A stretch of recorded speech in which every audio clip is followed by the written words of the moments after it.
Olá, um bom dia para você. Hoje, domingo, primeiro dia da sua semana, e vamos à nossa reflexão de hoje. Nós falamos no vídeo anterior sobre a missão da igreja, algumas missões, algumas responsabilidades da Igreja de Cristo, tendo como principal missão proclamar o Evangelho e fazer discípulos. Você pode ouvir esse vídeo lá no YouTube, Vera Reflexões, Espaço Reflexões. Hoje nós vamos dar continuidade a esse mesmo tema, porque existem outras missões da igreja que eu não citei no vídeo anterior, como louvor, adoração e obras de misericórdia. Então, é missão da igreja também incentivar o louvor, levar a congregação a louvar a Deus, a adorar a Deus e a fazer também obras de misericórdia. Então, vamos começar pelo louvor. Nós temos muitos versículos na Bíblia que falam sobre a importância do louvor, como o louvor agrada o coração do nosso Deus. E um deles nos diz que o Senhor habita no louvor de Israel. Então, quando nós louvamos ao nosso Deus, seja no culto onde você congrega, na igreja que você congrega, seja na sua intimidade privada, na sua casa, no momento que nós começamos a louvar ao Senhor, nós vamos receber a sua presença, a sua visitação, porque ele se alegra tanto no louvor do seu povo, que ele não resiste, desce e nos visita. E no Salmo 47:6, veja o que nós lemos, o que o salmista deixou registrado aqui. Cantai louvores a Deus, cantai louvores ao nosso Rei. E no Salmo 109:1, o salmista faz uma invocação a Deus. Ó Deus do meu louvor, não te cales.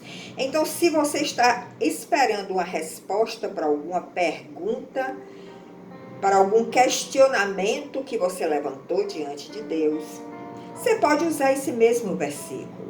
Você começa a louvar a Deus e você diz: ó Deus do meu louvor, não te cales, desce nesta hora, me visita, responde às minhas dúvidas, responde aos meus clamores. Então nós vemos a importância do louvor e o efeito do louvor diante do nosso Deus.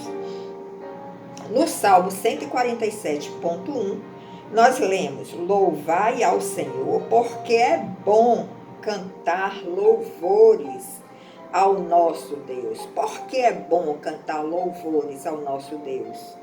E ele complementa aqui: porque é agradável a Ele. É tanto agradável a Deus como é agradável a nós. E se nós estamos agradando o coração do Senhor, Ele também vai descer e vai alegrar, vai agradar o nosso coração.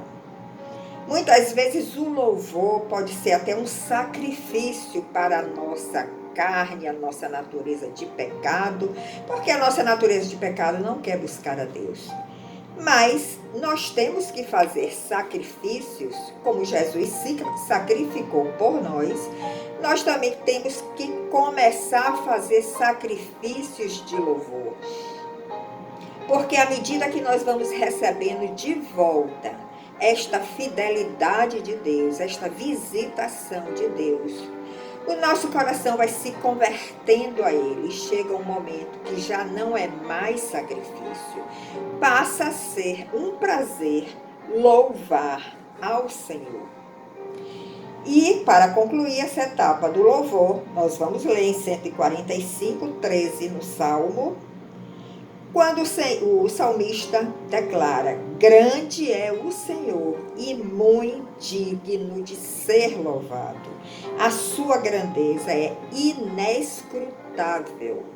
Então, o nosso Deus, que é magnífico, que é grandioso, que é majestoso. Ele é digno de ser louvado. E nos louvores, nesses momentos de louvor, nós vamos experimentar coisas maravilhosas pela fidelidade do nosso Deus. Um outro ponto que nós, como igreja, precisamos também desenvolver e incentivar o nosso irmão, incentivar a nossa congregação, é a adoração a Deus. Nós já sabemos que o Deus de Israel é monoteísta, ele não admite adoração a outros deuses ou a outras coisas, mas às vezes nós, pela nossa natureza de pecado, que ainda reside em nós, que ainda está dentro do nosso coração, mesmo já estando caminhando com o Senhor, nós temos sempre uma tendência à adoração. Todos têm tendência a adorar algo.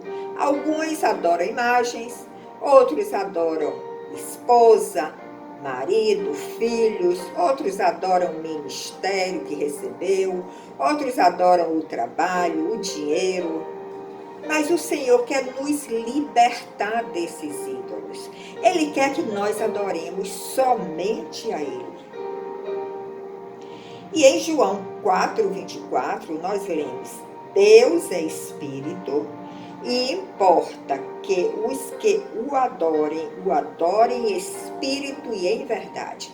Se você já nasceu de novo, você já está com seu espírito vivificado, você já está mantendo uma comunhão com o nosso Deus, com o seu Deus, o Deus de Israel. E através deste vínculo de comunhão espiritual, nós vamos entrar na adoração. E nós vamos adorá-lo em espírito e em verdade. A verdade é a sua palavra. Então você pode fechar os seus olhos, você pode se comunicar com o seu Deus em espírito. E você pode começar a falar, a proclamar as suas verdades. Senhor, eu te adoro nesta hora. Senhor, como é prazeroso te adorar. Como eu sinto a tua presença na hora que eu entro nesse espírito de adoração. Muito obrigado pela tua fidelidade, Senhor. Muito obrigado pela tua paciência para comigo. Sabemos que tu és o nosso consolador, a nossa rocha, o nosso baluarte, que nos direciona para o caminho que nos leva de volta ao Pai. Então você pode dizer muitas coisas ao Senhor, muitas verdades que estão na sua palavra e que você tem que conhecer, esquadriando a sua palavra.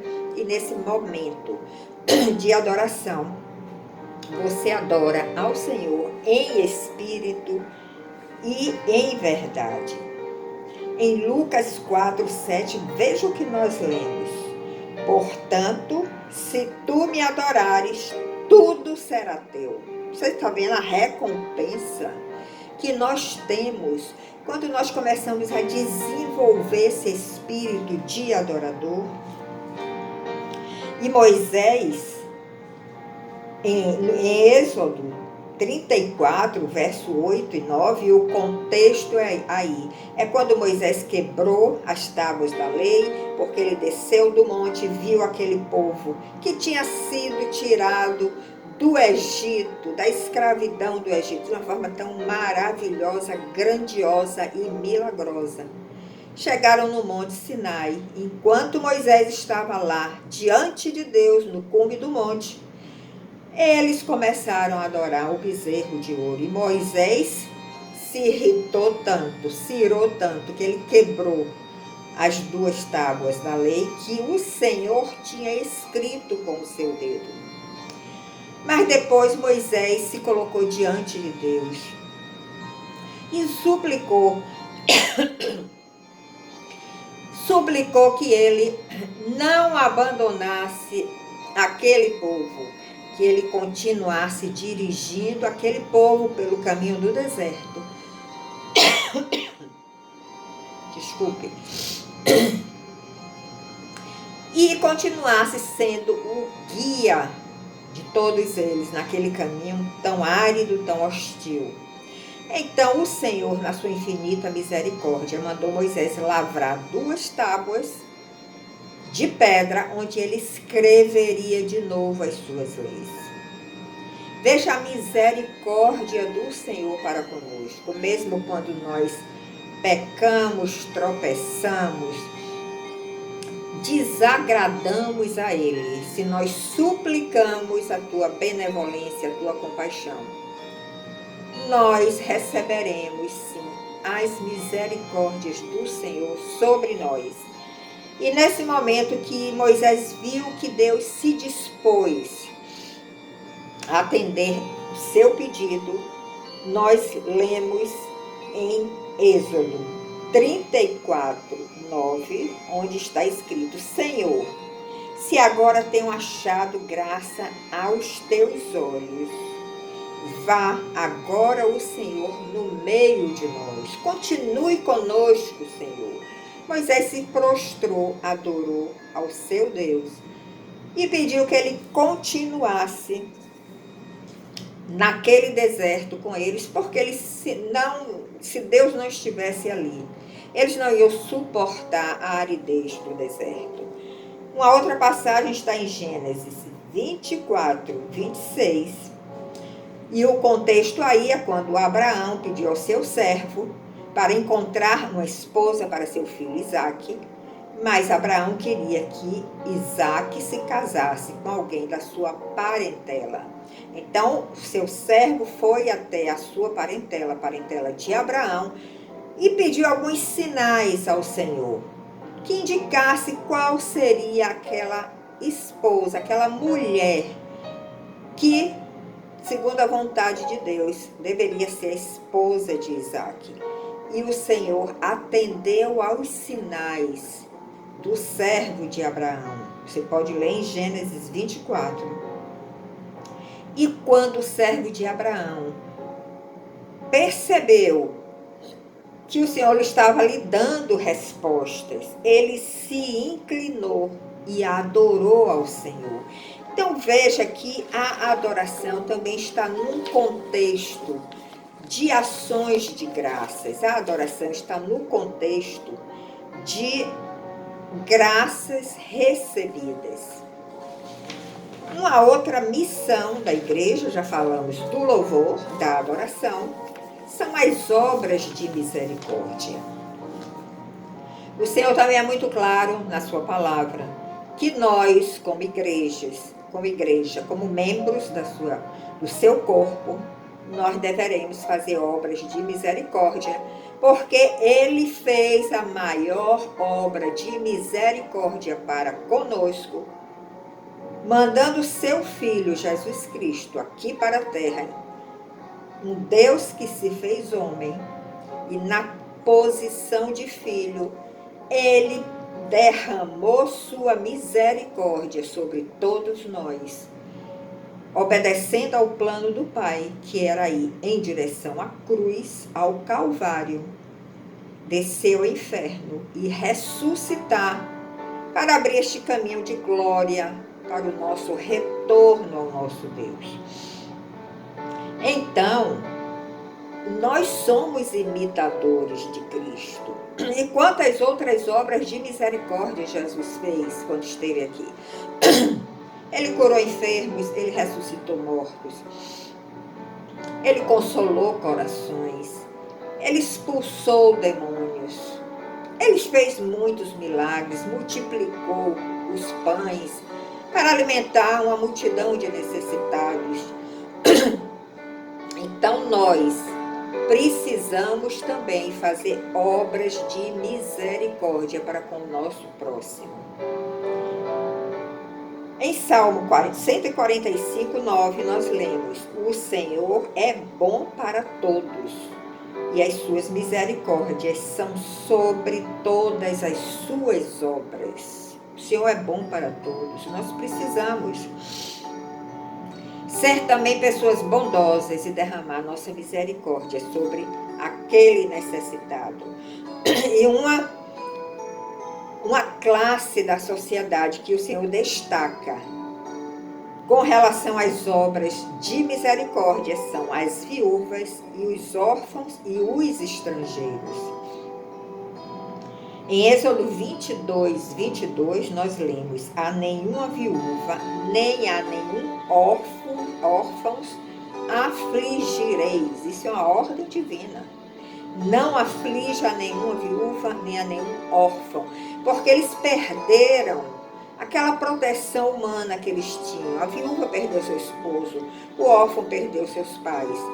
Então, nós devemos acolher o órfão e a viúva no ato de misericórdia. No Salmo 62:5, nós lemos: Deus é pai de órfãos e juiz das viúvas. Então, se nós não fizermos, nós estamos desobedecendo uma ordem divina. E o próprio Deus vai se incumbir disso. Ele é pai dos órfãos e ele é juiz das viúvas. Jeremias 49:11 nos diz: deixai os teus órfãos, eu os guardarei em vida, e as tuas viúvas confiem em mim. Com relação ao estrangeiro, nós também temos um versículo aqui que nos deixa muito claro que nós devemos também acolher ao estrangeiro, atender o estrangeiro naquelas necessidades que ele apresenta. Porque no Salmo 146:9, nós lemos: o Senhor guarda os estrangeiros. Se ele guarda os estrangeiros, se ele protege, se ele acolhe o estrangeiro, nós também precisamos ser seus imitadores. Ele faz justiça ao órfão e à viúva, e ele ama o estrangeiro, dando-lhe pão e roupa. Quantos estrangeiros aparecem na sua igreja? Quantos estrangeiros aparecem diante de você na sua vida cotidiana?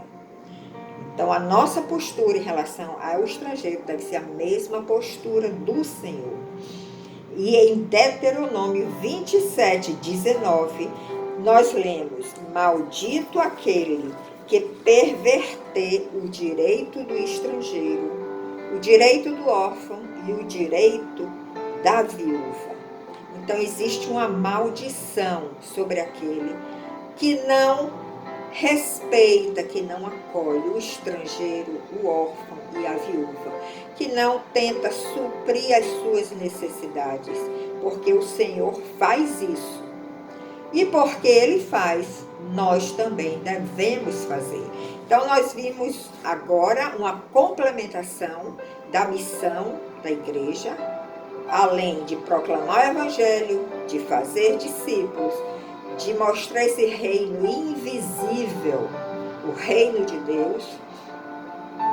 Nós vemos a necessidade de desenvolver na nossa congregação o louvor, a adoração e fazer obras de misericórdia. Essa é a mensagem que eu quero deixar para você neste domingo, para a sua reflexão, e que você reflita e mude as suas atitudes com relação à sua postura frente à igreja que você congrega. E se você não está congregando ainda, busque uma igreja cristã, onde o cabeça é Cristo, que você se identifique com a visão.